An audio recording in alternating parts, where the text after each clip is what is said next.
लोग एक और नोवेल एक्सप्लेन करना स्टार्ट कर रहे हैं, वह स्वॉर्ड ऑफ कमिंग करके। तो ये हमारे सब्सक्राइबर नरुल इस्लाम भाई और तनसुआ बनॉय भाई ने कमेंट किया था कि इसको एक्सप्लेन करो कह के।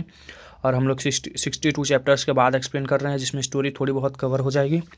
ठीक है, तो चलिए एपिसोड को स्टार्ट करते हैं और देखते हैं कि क्या होगा इस एपिसोड में। एपिसोड की स्टार्टिंग में हमें दिखाया जाता है कि निंग्या धीरे धीरे अपनी मीठी और कंफर्टेबल नींद से जगती है। वो महसूस करती है कि बॉडी हल्के से भारी हो गया है, पर सुकून भी है। आंखें खोलती ही थोड़ा कंफ्यूज होती है। वो एक चेयर पर बैठी हुई थी। कुछ पल के लिए रुक कर सोचती है, फिर उठती है। डोर खोलती है। बाहर ओल्ड मैन यांग और चेन पिंग एन चुपचाप बैठे थे। दोनों ही कम बोलने वाले। उसके कदमों की आवाज़ सुनकर चेन पिंग पलटकर मुस्कुराता है। ओह, तुम जाग गई। तुम काफ़ी गहरी नींद में थी, इसलिए मैंने तुम्हें जगाया नहीं, कहता है। निंग याओ बस हल्की सी नॉट करती है, फिर पीछे ओल्ड मैन यांग की तरफ देखती है। सीनियर यांग। ओल्ड मैन यांग खराश भरी आवाज़ में कहता है, क्या डर लग रहा है? यह लड़का तुम्हारी नींद का फ़ायदा उठा लेगा। फिर हुफ करता है, चिंता मत करो, मैं पूरा टाइम यही था। सपना देखने की हिम्मत होगी, पर एक्ट करने की नहीं। चिन पिंग घबरा कर बोल पड़ता है। निंग याओ ग्रैंडपा, यांग की बात पर ध्यान मत दो। मैं प्रॉमिस करता हूँ मैंने सपना भी नहीं देखा। निंग याओ गहरी सांस लेती है। अपने आप से कहती है, माइटी लोगों को टैलेंटेड होना ही चाहिए। ओल्ड मैन यांग साइड ग्लास देता है और हल्की सी हंसी के साथ कहता है, कितना भोला और क्लूलेस है।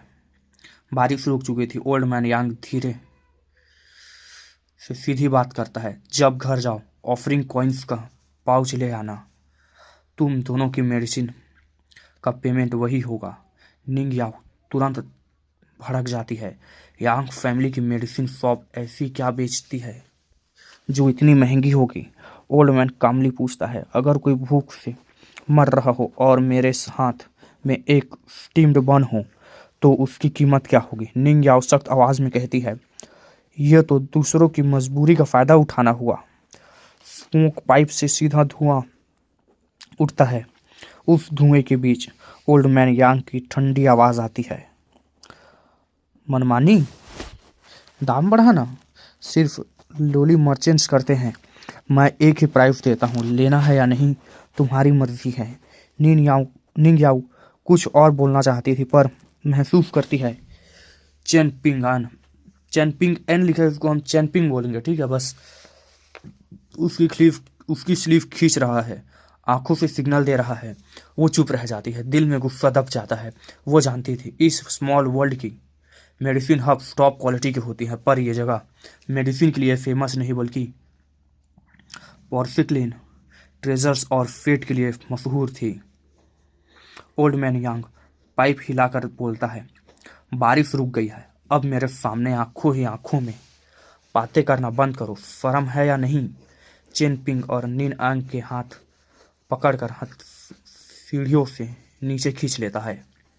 चिन पिंग, ठीक है, चेन पिंग यार, चिन पिंग पढ़ रहा हूँ मैं भी। स्ट्रीट पर आते ही वो हल्का सा मुस्कुरा कर कहता है, कंफ्यूज्ड हो? ग्रैंडपा यांग ऐसे ही हैं, न फेवर्स पसंद न फेवर्स लेना, उनके लिए सब कुछ फेयर होता है। निंग याओ ठंडी हंसी के साथ कहती है, फेयर? हर किसी के दिल में अपना स्केल होता है। सिर्फ उम्र के दम पर जज बनने की हक कैसे कर लिया उन्होंने? चेन पिंग सर हिलाता है, मुझे नहीं पता कि मुझे ठगा गया है। निंग याओ उसे देखती है, बाहरी दुनिया में 10 साल रहकर भी अगर ये बोल सको तो मान जाऊंगी। चेन पिंग मुस्कुराता है, तब देखेंगे, कहता है। निंग याओ थक कर आह भरती है, अब कहाँ जा रहे हैं? चिन पिंग सोच कर कहता है, black Smith shop, Liu Jiang यान को देखना है और रास्ते में तुम्हारी सवेर भी लेंगे। सवेर का मतलब मुझे नहीं पता है, ठीक है। लीड करो, निंग याओ कहती है, मतलब हमें रास्ते दिखाओ। फिर अचानक पूछती है, बॉडी ठीक लग रही है? चिन पिंग स्नीर करते हुए कहता है, कोई बड़ी प्रॉब्लम नहीं है, बस फिस्ट प्रैक्टिस के साथ 4 रोज मेडिसिन भी पीनी पड़ेगी, और अगर काम ना करे तो और पैसे लगेंगे। निंग याओ हैरान होती है। तुम सच में मानते हो उसकी बात को? चेन पिंग सर हिलाकर मुस्कुरा देता है। बहस करना बेकार था। टाउन से बाहर आते ही वो स्लीव्स चढ़ाकर टैगर निकाल लेता है। निंग याओ को वापस दे देता है निकाल कर, मतलब छत उसके टैगर रखा होगा पिछले एपिसोड में, ठीक है। निंग याओ अपनी सवेर ग्राउंड से निकालती है जिसे माउंटेन मूविंग एप ने गाड़ दिया था। स्वॉर्ड स्कैबर्ड फिलहाल उसके वेस्ट पर ही रहता है। कवर्ड ब्रिज के साउथ एंड पर दोनों रुकते हैं। वहां एक green clad girl ponytail के साथ स्टेयर्स पर बैठी थी, चिक्स पर हाथ, दूर देखती हुई बैक उनकी तरफ। यंग फैमिली मेडिसिन शॉप का बैकयार्ड में ओल्ड मैन स्मोक पाइप रख देता है। धुआं हटाकर बोलता है, जब तुम सक्सेड करोगे तो रिवर गार्डियन का इंडिस्ट्रिक्टेबल मतलब ग्रेट बॉडी मिलेगी तुम्हें, ठीक है। रिवर गॉड बनोगे या नहीं वो तुम्हारी एबिलिटी पर फोर्स और किस्मत पर डिपेंड करता है। वो ग्राउंड पर पाइप टैप करता है। ओल्ड लोकस्ट ट्री की तरफ देखता है और हल्के से बोलता है, ट्री गिरा तो मंकीज बिखर गए। 3 कैरेज वैली वेस क्ले वेस एले की तरफ बढ़ते हैं। सॉन्ग चानजिंग सोचता है, समझ नहीं आता उसका नेफ्यू उस गरीब लड़के से राइवलरी क्यों रखता है।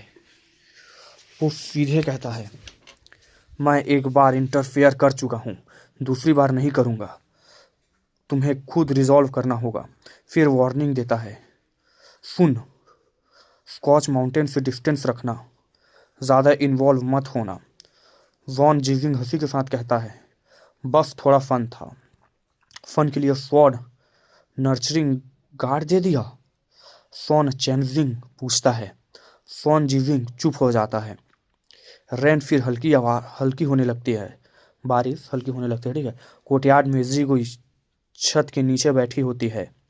चलो कैपिटल चल रहे हैं, सॉन जीविंग बोलता है, ठीक है। अभी थोड़ा इधर उधर हो रहे हैं गाइस, तब क्या बोलूँ यार मैं।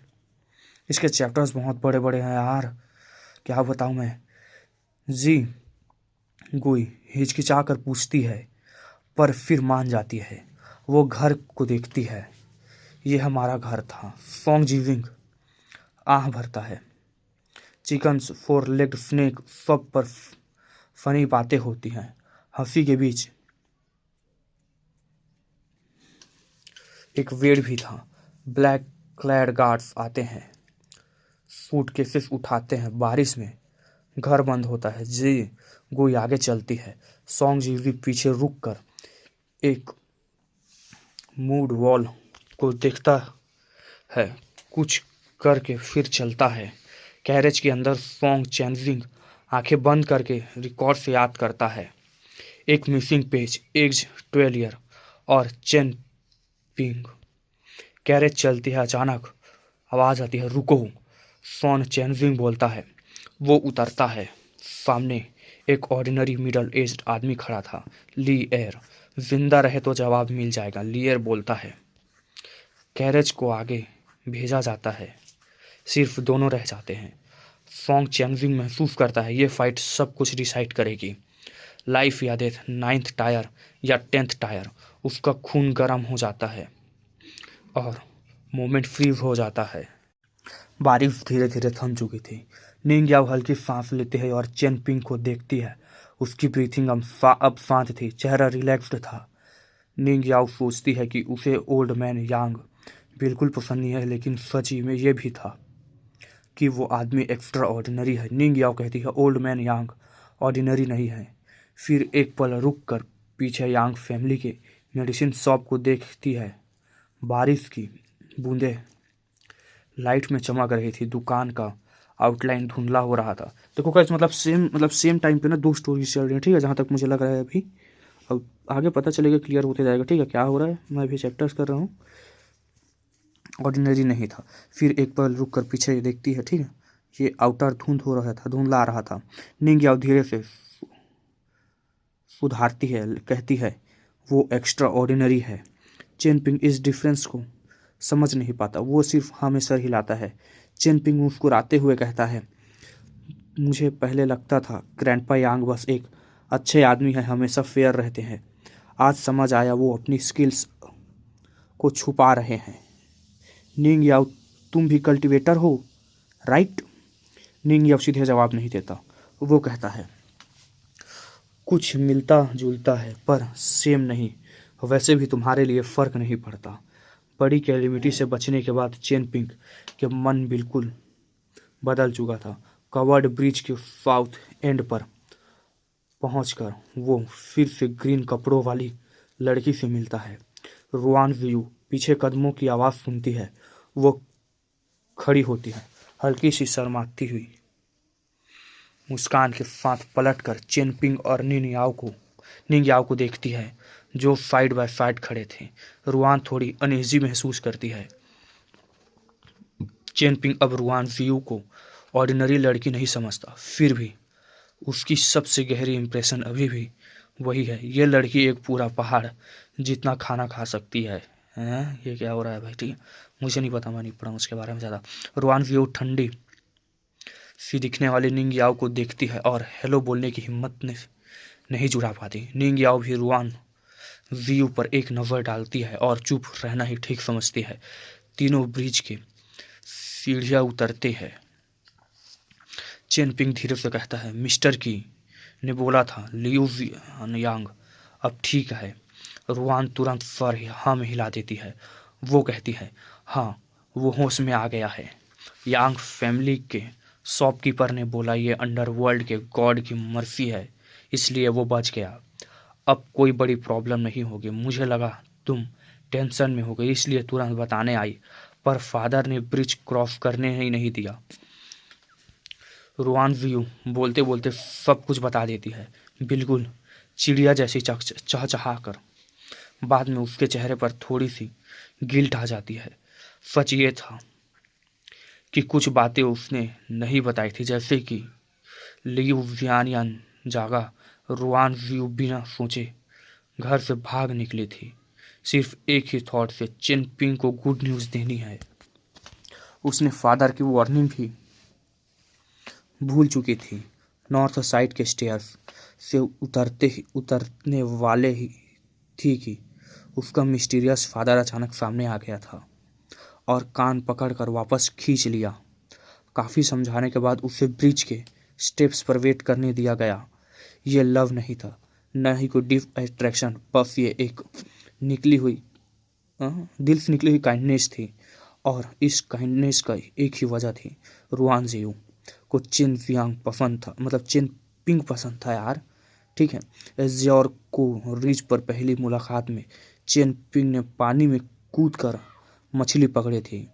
हाथ में दर्द था, फिर भी कोई रिग्रेट नहीं। लियू जियानियांग जब ऑलमोस्ट मर गया था, तब भी चेन पिंग बिना सोचे आगे बढ़ा था। छोटी छोटी बातें पर डेस्टिनी में वेट रखती है। चेन पिंग रुआन व्यू, मुझे नाम थोड़ी भी कंफ्यूज हो रहा है, ठीक है भाई। निंग याओ ब्रिज से नीचे उतर जाते हैं। उन्हें पता नहीं था कि छत के रेलिंग से गड्ढों से पानी की बूंदें गिर रही थी। अलग अलग जगह से आई बूंदें आखिर में एक ही नाली में मिल जाती है। मतलब झरने में, क्रिक लिखा है, क्रिक का मतलब मैं नाली बोल रहा हूँ, बस ऐसे ही, ठीक है। यांग फैमिली की मेडिसिन शॉप का बैकयार्ड में पानी भरा हुआ था। कीचड़ के ऊपर एक धुंधली सी फिगर खड़ी थी, झुकी हुई ओल्ड लेडी। ओल्ड मैन यांग पाइप से कस लेता है। वो कहता है, कुछ इंटरेस्टिंग दिखा क्या? ओल्ड लेडी की आवाज़ भारी हो जाती है। वो कहती है, वो लड़की नेक्स्ट फेज की बेटी है। इतनी ऊंची पोजीशन के बाद भी उस गरीब लड़के से दोस्ती क्यों की उसने? ओल्ड मैन यांग ठंडी हंसी हंसता है और कहता है, बस इतना ही? ओल्ड लेडी कांप जाती है। ओल्ड मैन यांग शांत पर हैवी टोन में कहता है, कुछ रूल्स क्लियर कर देता है ताकि बाद में मरे हुए बोले भी मतलब और बोले मरे और बोले कि मुझे गलत फहमी मिली। बारिश रुक चुकी थी, पानी धीरे धीरे कम हो रहा था। ओल्ड लेडी की बॉडी और ब्लर हो रही थी। वो गिड़गिड़ नहीं वो गिड़गिड़ाती है, मुझे बस अपने पोते को देखना है। ओल्ड मैन यांग इरिटेट होकर कहता है, तुम्हारी विशेष तुम्हारी प्रॉब्लम है। फिर वो खुद से कहता है, लकी हो तुम, 3 टीचिंग्स के हाथ लगती तो नेक्स्ट लाइफ भी नहीं मिलती। इसका कॉन्सेप्ट क्या है, क्या मुझे कोई बता सकता है भाई इसमें क्या? मैं नॉवल एक्सप्लेन कर रहा हूँ ना, ठीक है। वो बुद्धिज्म, कन्फ्यूजनिज्म, दाओइज्म की बात करता है। Rules, mind, desire, inner demon, सब कुछ। ओल्ड लेडी कुछ समझ नहीं पाती, बस याद रखने की कोशिश करती है। ओल्ड मैन यांग अचानक मुस्कुराता है, याद रखने की ज़रूरत नहीं, तुमसे हम सिर्फ परफॉर्मेंस देखते हैं। मतलब समझ नहीं आ रहा भाई ये क्या हो रहा है, ठीक है।